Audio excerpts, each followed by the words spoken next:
Good afternoon in the sunshine from Motorland Aragon.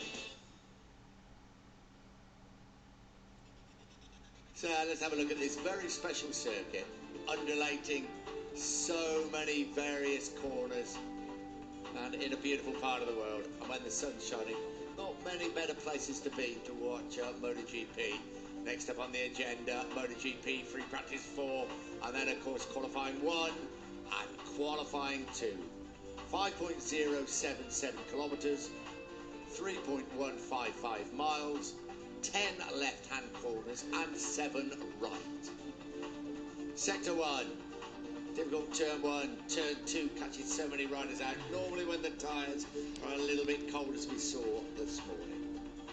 Sector 2, rising up towards turn 7, little short straight, and then you plunge down through 8 and 9, the reverse corkscrew, and then through 10 and 11, and you get through 11, the end of sector 2. Sector 3, very difficult turn 12, 13, and then the right, and then the left of 15 onto sector 4, that 1 kilometre long back straight into 16, over the rise into 17, into the start and finish straight. That's a lap of Motorland Aragon.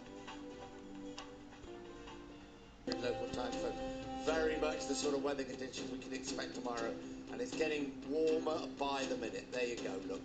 Air temperature now 23 degrees centigrade, track temperature 37 degrees centigrade, and a very, very big crowd assembling.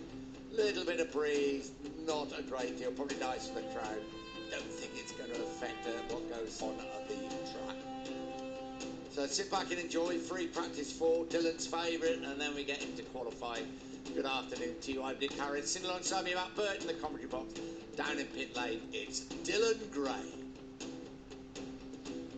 Good afternoon, everyone. Good afternoon, everyone. The home fans have been pretty happy with what they've seen so far, because at the end of practice this morning, it was an all-Spanish top 3 led by Marc Marquez. Between Jorge Lorenzo and Valentino Rossi on the Yamahas.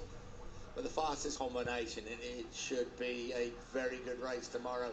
And I like them all now with 5 to go. It's going to have a big, big outcome on that World Championship that ends in Valencia at the beginning of November.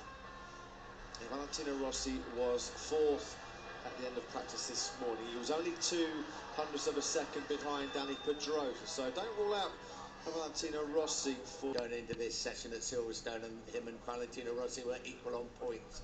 Now it's a 23-point gap, and when you've got a man that's won 9 world titles, he know how to handle that gap better than most. But he's got to throw these Hondas into the reckoning, and he's got to throw Marc Marquez into the reckoning.